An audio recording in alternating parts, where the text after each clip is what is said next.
2024 साठी कापूस बियाण्याचे 10 टॉप वाण जे आहे तर ते आपल्यासमोर मी मांडणार आहे मित्रांनो। त्यामुळे व्हिडिओ हा शेवटपर्यंत पाहण्याचा प्रयत्न करा। नमस्कार शेतकरी मित्रांनो, मी महेश सावंत, तुम्ही बघत आहात शेतकऱ्याचा विशेष बारी।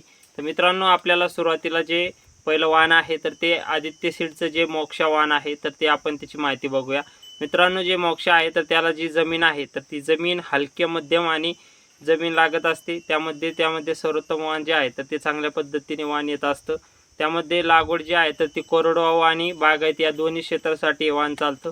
त्याचं जे लागवडीचं योग्य अंतर आहे तर ते आपल्याला 4x1 किंवा 4x1.5 वर आपल्याला अंतर ठेवणे त्यामध्ये गरजेचे असते मित्रांनो। जे बोंडाचं वजन आहे तर ते आपल्याला 6 ते 6.5 ग्रॅम पर्यंत येतं। ते आपल्या नियोजनानुसार आपण जर नियोजन चांगलं ठेवलं तर 6-6.5च्या पुढे सुद्धा ग्रॅममध्ये वजन त्याचं बोंडाचं जातं मित्रांनो। हे पीक कालावधी जो आहे तर तो आपल्याला 155 ते 160 दिवसापर्यंत कालावधी या मोक्षा व्हरायटीचा आहे। वैशिष्ट्ये जर बघितले तर वैशिष्ट्ये जे असे आहे की हे सरळ वाढणारं वाण आहे। त्यामध्ये मोठे टप्परे बोंड यामध्ये आपल्याला दिसतात। रसशोषक किडींना हे सहनशील वाण आहे।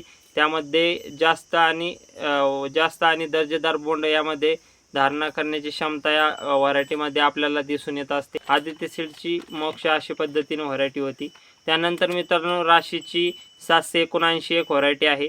तर मित्रांनो, याला जी जमीन आहे तर ती हलक्या मध्यम जातीसाठी सर्वोत्तम वाण आहे मित्रांनो। हलक्या आणि मध्यम जमिनीसाठी हे चांगल्या पद्धतीने वाण आपल्याला चांगला आहे। त्यामध्ये लागवड जी आहे तर ती कोरडवाहू आणि त्यामध्ये बागायती दोन्ही क्षेत्रासाठी लागवडीसाठी ही व्हरायटी आपल्याला चालते। त्यामध्ये लागवडीचं अंतर आपल्याला 3x1 किंवा 3.5x1 वर आपण याची लागवड करणे गरजेचे असते। बोंडाचं वजन जे आहे तर ते 5 ग्रॅम पर्यंत किंवा 5.5-6 पर्यंत आपल्याला याचं येतं मित्रांनो। त्यामध्ये 120 ते 130 दिवसामध्ये येणारी व्हरायटी आहे। त्यामध्ये वैशिष्ट्य जर आपण बघितले तर कमी अंतरावर लागवड केल्यास आपल्याला जास्त त्यामध्ये फायदा होतो आणि अंतर जे आहे तर ते रसशोषक कीड जे आहे तर रसशोषक किडींना त्यामध्ये सहनशील ही जात आहे। त्यामध्ये दर्जेदार बोंड आणि धारणा त्याची करण्याची क्षमता त्या व्हरायटीमध्ये जास्त प्रमाणात आहे। त्यानंतर मित्रांनो, तिसऱ्या नंबरचं जे आहे तर ते अजित 155। तर अजित 155 मध्ये जमीन जी आहे तर ती मध्यम हलक्या आणि जमिनीसाठी सर्वोत्तम वाण आहे मित्रांनो। लागवड जी आहे तर ती कोरडवाहू आणि बागायती दोन्ही क्षेत्रासाठी चालतं। लागवड जी आहे तर अंतर आपल्याला 4.5 किंवा 4x1 वर आपण याची लागवड जी आहे तर ती करू शकतो। बोंडाचं वजन जे आहे तर ते 5 ते 5.5 ग्रॅम पर्यंत आपल्याला आपल्या नियोजनानुसार आपल्याला त्यामध्ये वजन येतं। तर सरासरी आपल्याला 5.5 पर्यंत आपल्याला त्यामध्ये 5 किंवा 5.5 पर्यंत बोंडाचं वजन आपल्याला दिसून येतं। त्यामध्ये पीक जे आहे तर कालावधी 140 ते 160 दिवसाचा या व्हरायटीचा आहे। त्यामध्ये वैशिष्ट्य म्हणजे धाग्याची चांगली गुणवत्ता आपल्याला आणि लांब धाग्याचं जे आहे तर आपल्याला हे जात आहे। त्यामध्ये पाण्याचा ताण सहन करणारी ही जात आहे। त्यामध्ये अजैविक ताण परिस्थितीसाठी अत्यंत सहनशील हे रसशोषक किडींना आणि लाल्या रोगास अत्यंत सहनशील हे वाण आहे। त्यामुळे मित्रांनो, आपण अजित 155चं सुद्धा त्यामध्ये लागवडीसाठी आपण निवडू शकता। त्यानंतर मित्रांनो, चौथ्या नंबरचं जे आहे तर ते न्यूझीलंडचं आशा। तर मित्रांनो, सर्वांच्या प्रचलित आहे आशा जात। तर मित्रांनो, जमीन जी आहे तर त्यामध्ये मध्यम हलक्या जमिनीसाठी हे सर्वोत्तम वाण आहे। त्यामध्ये लागवड जी आहे तर ती कोरडवाहू आणि बागायत या दोन्ही क्षेत्रासाठी जी वाणाची निवड जी आहे तर ते आपण करू शकता। लागवड अंतर जे आहे तर 3x2 किंवा 3.5x1 वर आपण याची लागवड करू शकतो। बोंडाचे वजन जे आहे तर ते 5 ते 6 आपल्याला ग्रॅमपर्यंत येते। त्यामध्ये मित्रांनो, पिकाचा जो कालावधी आहे तर तो 170 ते 180 दिवसापर्यंत ही काढणीस येते। त्यामध्ये वैशिष्ट्य आपण याचे जर बघितले तर त्यामध्ये मोठ्या आकाराचा आपल्याला बोंड बघायला मिळतं। धाग्याची चांगली गुणवत्ता आणि पाण्याचा जो ताण आहे तर तो सहन करण्याची क्षमता यामध्ये चांगली आहे।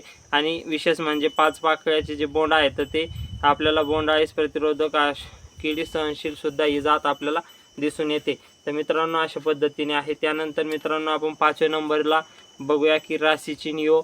मित्रांनो, राशीची नियो जी आहे तर ती जमीन त्याला मध्यम आणि हलक्या जमिनीसाठी सर्वोत्तम वाण हे आपल्याला आहे। त्यामध्ये मित्रांनो, लागवड जी आहे तर ती कोरडवाहू आणि बागायती या दोन्ही क्षेत्रासाठी आपण करू शकतो। त्यामध्ये लागवड जी आहे तर ते 4x1.5 किंवा 4x1 वर आपण त्याची लागवड करू शकतो।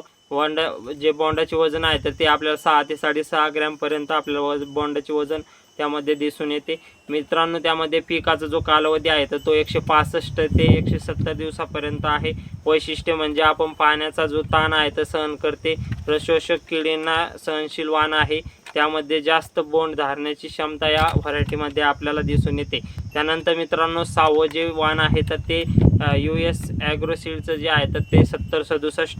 तर मित्रांनो यासाठी सुद्धा जमीन जी आहे तर ती हलकी आणि मध्यम भारी जमीन त्यामध्ये लागते। लागवडीसाठी आपल्याला कोरडवाहू आणि बागायती दोन्ही क्षेत्रासाठी आपल्याला चालते। त्यामध्ये मित्रांनो लागवड जी आहे तर लागवडीचं अंतर त्यामध्ये 3x1.5 किंवा 3x2 वर आपण याची लागवड करू शकतो। बोंडाचं वजन जे आहे तर ते 5.5 ते 6 ग्रॅमपर्यंत बोंडाचं वजन आपल्याला त्यामध्ये मिळतं। पीक जे कालावधी आहे तर तो 155 ते 160 दिवसाचा आहे।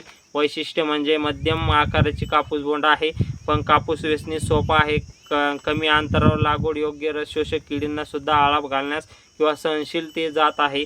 मित्रांनो अशा पद्धतीने US ॲग्रोसीडची 7067 जात जी आहे तर ती अशा पद्धतीने चांगल्या पद्धतीने आहे। त्यानंतर मित्रांनो 7वं जे आहे तर ते प्रभात सीडचं जे आहे तर सुपरकॉट जे आहे तर जमीन त्याला मध्यम भारी जमिनीसाठी योग्य वाण आपल्याला मानलं जातं। त्यामध्ये लागवड जी आहे तर ती कोरडवाहू आणि बागायती दोन्ही क्षेत्रासाठी आपण करू शकतो। त्यामध्ये लागवड अंतर जे आहे तर ते 4x1.5 किंवा 4x1 वर आपण याची लागवड करू शकतो। मित्रांनो बोंडाचं वजन जे आहे तर ते 5 ते 5.5 किंवा 6 पर्यंत आपल्याला ग्रॅममध्ये वजन जे आहे तर बोंडाचं येतं। त्यामध्ये पिकाचा कालावधी जो आहे तर तो 160 ते 170 दिवसाचा त्यामध्ये आहे। वैशिष्ट्य म्हणजे मोठे बोंड आणि उंच वाढ या व्हरायटीची आहे। चांगली वेचणीसाठी आपल्याला चांगल्या पद्धतीने हा सोपा जातो। त्यामध्ये रसशोषक किडींना सुद्धा त्यामध्ये आळा घालण्यास मदत मिळते। तर मित्रांनो अशा पद्धतीने जे प्रभात सीडचं जे आहे तर सुपरकॉट आपल्याला व्हरायटी आपल्याला चांगल्या पद्धतीने आहे। त्यानंतर मित्रांनो 8व्या नंबरला जे आहे तर ते कावेरी सीडचं जे ATM आहे तर ATM मध्ये आपल्याला मित्रांनो जमीन जी आहे तर ती मध्यम भारी जमिनीसाठी योग्य वाण निवडलं जातं। मित्रांनो लागवड जी आहे तर ती कोरडवाहू आणि बागायती दोन्ही क्षेत्रासाठी चालते। लागवड अंतर आपल्याला 4x1 किंवा 4x1.5 वर आपण त्याचे अंतर लागवडीसाठी ठेवू शकतो। बोंडाचं वजन आपल्याला 6 ते 6.5 ग्रॅमपर्यंत आपल्या नियोजनानुसार ग्रॅमचं वजन जे आहे तर बोंडाचं येतं। त्यामध्ये पिकाचा कालावधी 150 ते 170 दिवसाचा आहे। वैशिष्ट्य म्हणजे मध्यम पसरणारी आणि उंच वाढ असलेली हे वाण आहे। मोठे आणि अधिक बोंडे, जास्त फळफांदे, एक समान बोंडे आणि त्यामध्ये कापूस वेचणी सोपा आणि रस शोषक किडींना सहनशील असं हे वाण ATMचं आहे मित्रांनो, कावेरीचं ATM। त्यामध्ये मित्रांनो 9वं जे वाण आहे तर ते मैकोचं धनदेव। तर मित्रांनो जमीन जी आहे तर त्यामध्ये मध्यम भारी जमिनीसाठी योग्य वाण निवडलं जातं। त्यामध्ये लागवड जी आहे तर ती कोरडवाहू आणि बागायती क्षेत्रासाठी आहे। लागवडीचं अंतर जे आहे तर ते 5x2 किंवा 4x2 वर आपण याची लागवड केली पाहिजे। त्यामध्ये बोंडाचं वजन जे आहे तर ते 6 ग्रॅमपर्यंत आपल्याला ॲप्रॉक्स येतं। त्यामध्ये पीक कालावधी जो आहे तर 160 ते 170 दिवसाचा आहे। याचं जर आपण वैशिष्ट्य बघितलं तर अधिक फांद्या असलेले, पसरणारे आणि मजबूत वाढ आणि वजनदार मोठे बोंडे, लांब धागा, वेचणी सोपा, जास्त उत्पादन देणारं वाण आणि रसशोषक किडींना रोगप्रतिकारकशील आणि सहनशील हे वाण आहे। त्यामुळे मित्रांनो मैकोचं धनदेव सुद्धा आपण यामध्ये लागवड करू शकतो। आणि मित्रांनो शेवटचं जे वाण आहे तर 10वं, त्यामध्ये तुलसी सीडचं जे आहे तर ते कबड्डी। मित्रांनो कबड्डी जे आहे तर ते जमीन हलकी आणि मध्यम आणि भारी जमिनीसाठी सर्वोत्तम मानलं जातं। त्यामध्ये लागवड जी आहे तर ती कोरडवाहू आणि बागायती या दोन्ही क्षेत्रासाठी आपण कबड्डीचा वापर त्यामध्ये करू शकतो। लागवड 4x2 किंवा 5x2 वर आपण याची लागवड जी आहे तर ती करू शकतो। बोंडाचं वजन आपल्याला 5.5 ते 6 ग्रॅमपर्यंत आपलं बोंडाचं वजन त्यामध्ये येतं। पीक कालावधी जो आहे तर तो 150 ते 160 दिवसाचा आहे। वैशिष्ट्य म्हणजे वेचणी सोपा, जास्तीत जास्त 5 पाकळ्याचे बोंड आपल्याला त्यामध्ये दिसून येतात। म्हणजे रसशोषक किडीला सहनशील ही जात आहे। त्यामध्ये पाण्याचा ताण सहन सुद्धा करणारी ही जात अशा पद्धतीने आहे। तर मित्रांनो आपण अशा पद्धतीने या 10 जातीपैकी आपण कोणतीही एक जात लावू शकता किंवा यामधले आपल्याला 10 पैकी आपण कोणतेही जे आपल्याला बाजारामध्ये मिळेल ते आपण बियाणं जे आहे तर ते घेऊन लागवड आपण त्यामध्ये करू शकता आपल्या जमिनीनुसार, आपल्या प्रकारानुसार। तर मित्रांनो आपल्याला माहिती समजली असेल तर व्हिडिओला लाईक करा आणि आपल्या शेतकरी बांधवांपर्यंत ही माहिती पोहोचवण्याचा प्रयत्न करा। तर मित्रांनो धन्यवाद। जय जवान जय किसान।